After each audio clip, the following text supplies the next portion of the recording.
name is Taylor Saunders, and today I'm going to be talking about how this cookbook changed my life with baking and cooking. When I was a little girl, I would go to my grandma's house with me and my cousin.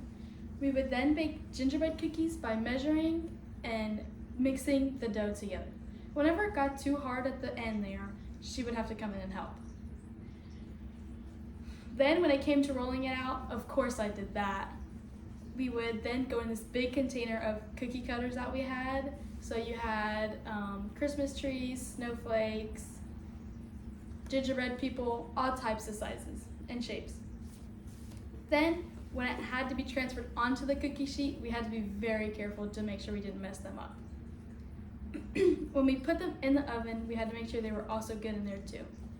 But then, when they were also baking and cooling at the same time, we had to make sure we kept going over with the same thing, like cutting out cookies, making sure we got them on the tray safely and everything. But as soon as they were done cooling, we would decorate the gingerbread cookies with homemade icing that we made. We could make it any color we wanted, and we had a lot of sprinkles to decorate them with. And of course, they were delicious. One special thing I can remember is whenever me, my brother, my cousin, and my Nana and Papa would all go to Georgia for my birthday in the summer. We would go to blueberry bushes and pick off blueberries for blueberry pancakes the next day for my birthday breakfast. I would help with mixing the batter, and then of course when it was all done on one side, you put the blueberries on the pancakes. That was my job because it was my birthday. And you didn't want to mix it in with the batter because it would probably ruin the batter with the blueberries in it. Then when I started to get older, I would help with my mom in the kitchen. At first I started off by just cutting stuff and not really cooking anything, but then as time went on, I started doing the cooking more, and she would just help me here and there.